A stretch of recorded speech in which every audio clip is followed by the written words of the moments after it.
나무 아미타불. 안녕하십니까, 법원입니다. 오늘 또 한번 나가봅시다. 우리의 행동 양식은 중도이다. 중도를 잘못 이해하면 양 끝이 아닌 가운데 또는 적정 수준의 행위 또는 좋은 게 좋은 것이다 등이 되어버린다. 완전히 틀린 말은 아니나 가장 가까운 표현이 공과 중이다. 그러니까 공은 실체 없고 작용만 있는 것이고 이 세상이요. 가는 현실을 말하는 것이고 이 둘을 공과 가를 같이 보는 것이 이제 중이죠. 우리가 지금 노란 종이에서 해오 보임을 하고 있죠. 그 이유가 중도를 정확히 행하기 위한 것입니다.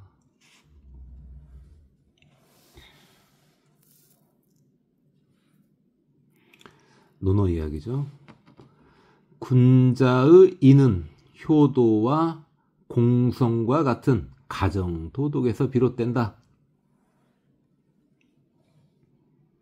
유학은요, 기존 질서 유지와 기득권 유지에는 도움이 되지만,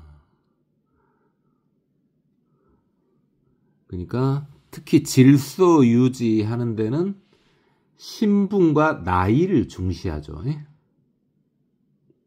도움이 되지만 효도와 공서는 행위 양식일 뿐 인간을 행복하게 해줄 수는 없다.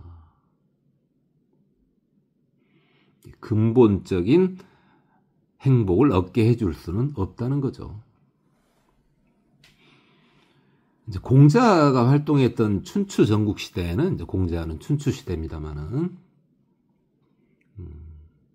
이와 같은 사고방식이 틀린 것은 아니지만요. 이게 고정되면은 사회는 후퇴하게 돼 있죠.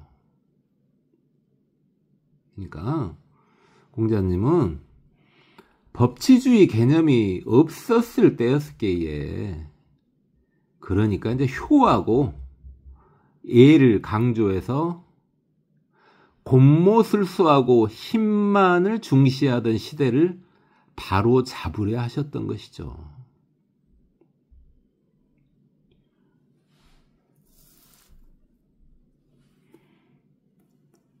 나홀로 깨끗하고 청정하게 번뇌 없이 살아도 성자인 영각이다. 영각, 독각, 벽지불 똑같은 말이죠.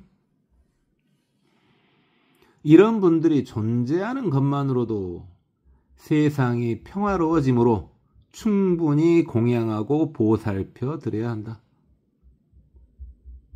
존재하는 것만으로도 세상이 평화로워진다 그랬는데요. 속된 예를 한번 들어보면, 예를 들어 내가 금 1톤을 갖고 있어요. 근데 그것을 사용하지 않더라도 물질적으로는 마음이 편해질 수 있잖아요. 얘가 또 좀 그러네요. 그리고 이제 공양하고 보살펴 드려야 한다 그랬는데, 성문이나 영각, 불보살님은 말할 것도 없고요. 그분들에게 공양을 올리는 것은 엄청나게 큰 복이죠.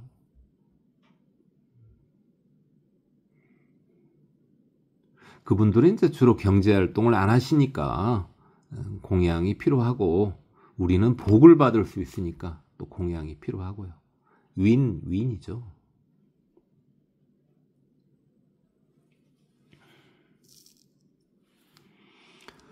영각처럼 이렇게 열반에 드실 수 있음에도 허망한 것들을 추구하며 스스로 괴로워하는 중생을 제도하시는 분이 보살님이시다. 비록 아직은 성자도 현자도 아니지만 우리 모두가 같이 행복해지자는 마음을 항시 품고 있는 분들은 앞으로 영각을 넘어 보살이 되고 나중에는 부처님이 되실 분들이다. 그죠? 같이 행복해지자는 마음을 가지면 이제 보살이 되는 거죠.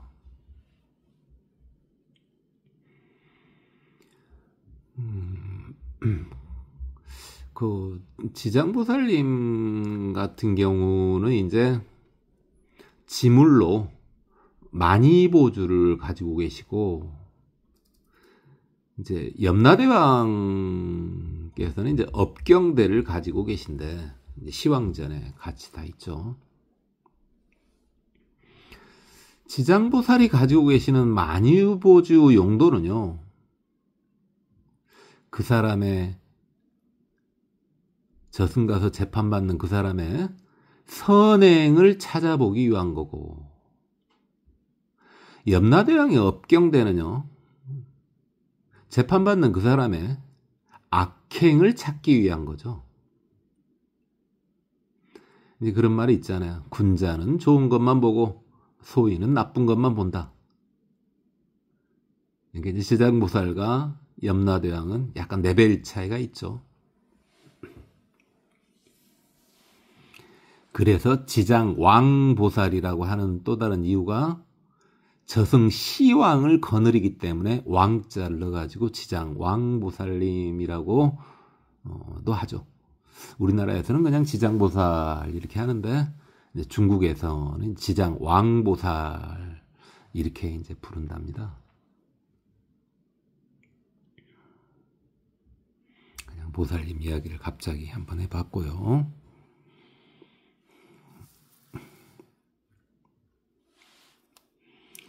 공자님이 인을 강조했는데, 인은 두 사람 간의 관계를 좋게 하는 것이다.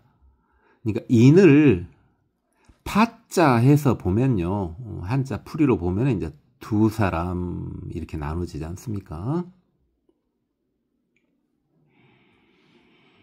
순자는 예를 강조해 사람 사이의 형식을 좋게 했고, 맹자는 의를 강조해 사람 사이의 마음가짐을 좋게 했다. 순자는 애, 맹자는 의. 그런데 순자의 제자인 이사와 한비자 등을 통해 유교가 정치 이념이 되었다. 이게 이제 이사는 그 유명한 진시황의 재상이죠. 그다음에 한비자는 이제 유명한 법가고요.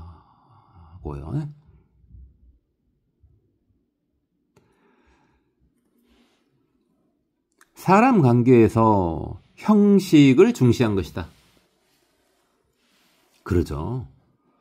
사실 이것이 유교의 핵심이죠.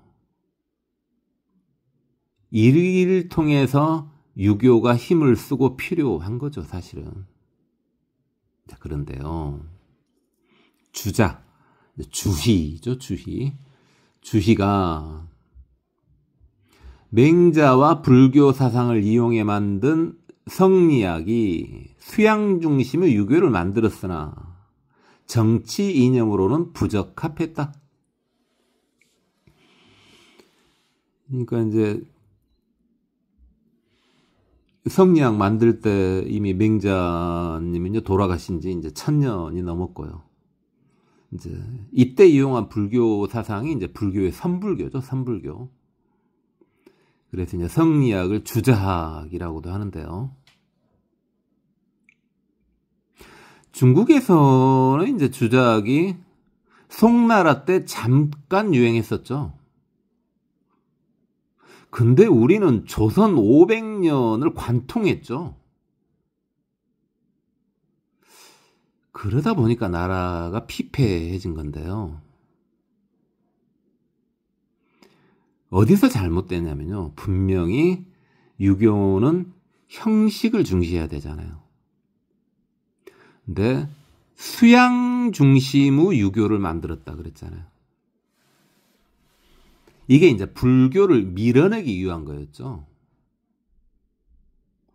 근데 분명히 형식 논리하고 정치하는 것이 유교인데 수양을 하고 있으니 유교의 본래 목적을 잃어버린 거라고 봐야 되겠죠. 그렇고요.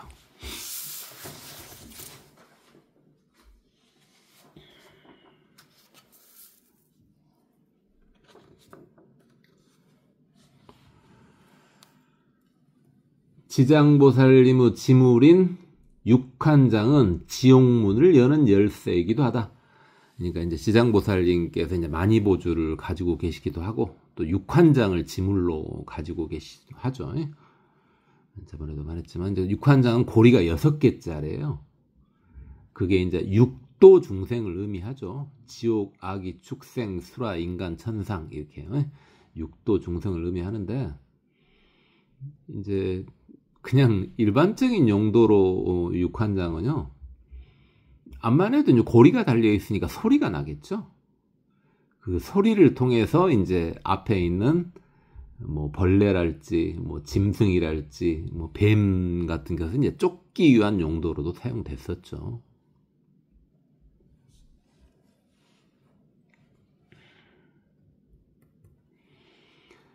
모든 것이 변화한다는 것에 예외를 찾을 수 없기에 허무감에 빠질 수도 있다. 그러죠? 변화하지 않은 것이 없잖아요. 자칫 잘못하면 그러면 허무감에 빠질 수도 있는데 현재의식에는 변화하는 것만 인지할 수 있으나 현재의식이 우리의 의식이죠. 육식이죠. 잠재의식에서는 변화 개념이 희미해지다가 잠재의식이 이제 칠식, 말라식이죠.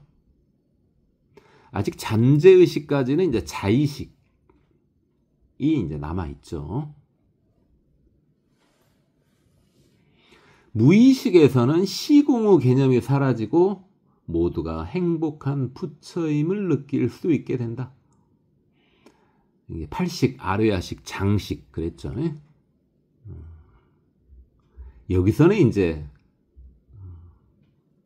시공 개념이 사라지니까 이제 무상이라는 개념도 뭐 당연히 희미해질 수밖에 없죠.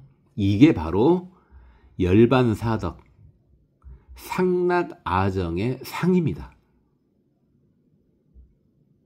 그러니까 우리 중생계는 무상하죠, 분명히. 변화하지 않는 게 없잖아요. 근데 열반사덕의 상락아정에 아니 분명히 무상이라 그랬는데 상이 나왔었잖아요. 제가 중간에 말했지만은 그 상은 무상과 무아를 기본으로 한 상이었죠. 그러니까 그 상은요, 육식을 지금 사용하고 있는 우리는 인지하기가 쉽지 않죠. 그럼 팔식의 상황이니까요. 이 정도만 하고요.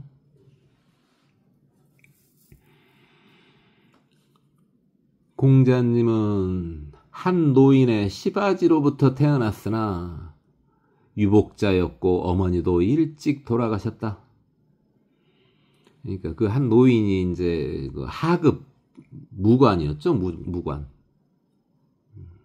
그래도 일단 관직을 갖고 있으니까 어느 정도 살만했죠.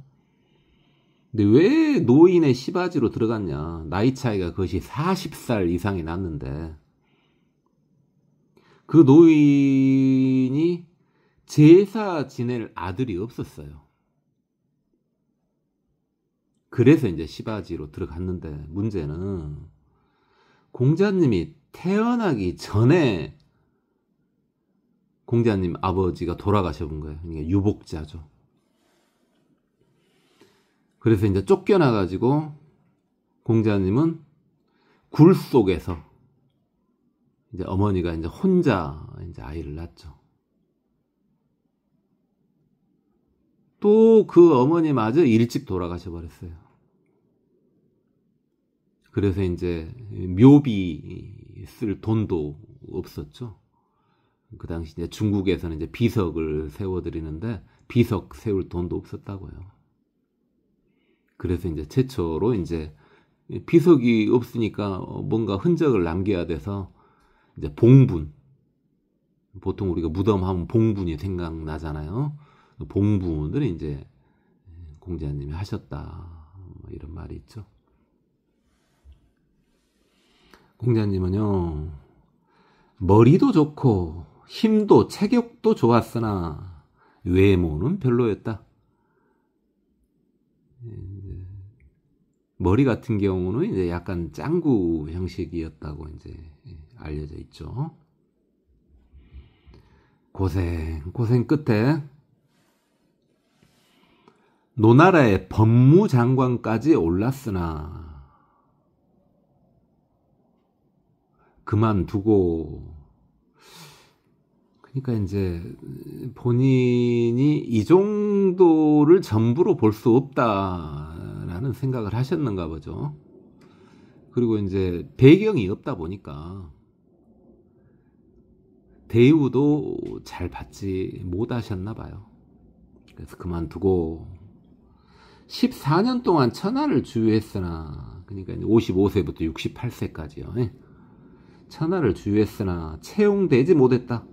관직을 얻지를 못했다는 거죠. 그 당시는 여러 나라를 주유를 했는데 다 관직을 얻지를 못했다는 거죠. 사후의 제자들에 의해 떠받들여졌으나 본인의 인생은 불행했다. 이게 겉으로 우리 같은 사람이 봤을 때는 이제 불행했다, 이 말이죠. 근데 이제 내면은 이제 우리 같은 사람 모르죠. 논어 내용을 보면은 공자님도 확실히 성자가 맞잖아요.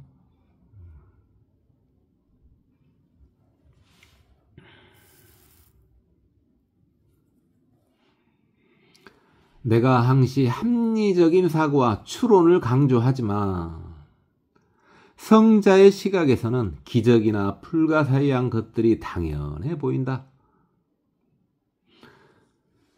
그러니까 이제 우리 입장에서는 합리적인 사고와 추론이 필요하죠, 당연히. 그게 이제 그 고전역학의 인과응보적인 사고죠. 그런데요, 뭐 여러분도 뭐 다 살아보고 저도 살아봤습니다만은 삶이 꼭 그렇게 합리적이지만은 않잖아요. 인정하시죠, 사실 그것은.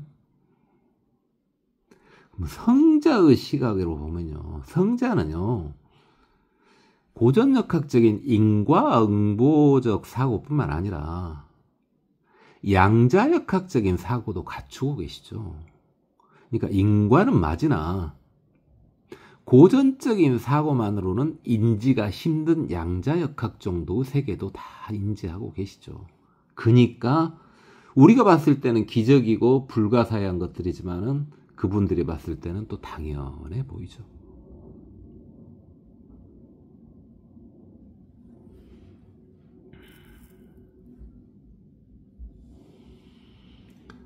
논어예요. 교원영색은 선의이니라. 이게 뭔 뜻이에요? 이제 많이 아시죠? 듣기 좋게 꾸민 간사한 말이나 아양 떠는 얼굴 표정에는 인이 없다, 이 말이죠. 근데 이 말은요, 좋은 말이나 선한 표정을 짓지 말라는 말이 아니고, 그렇게 하라는 말이 아니고, 마음 속을 숨기고 무언가를 얻기 위해 말하고 행동하는 사람을 가려내라는 뜻이다. 우리가요, 이제 연불선이든 또 여러분의 수행이든 열심히 하다 보면요, 타인의 근본 생각이 보입니다.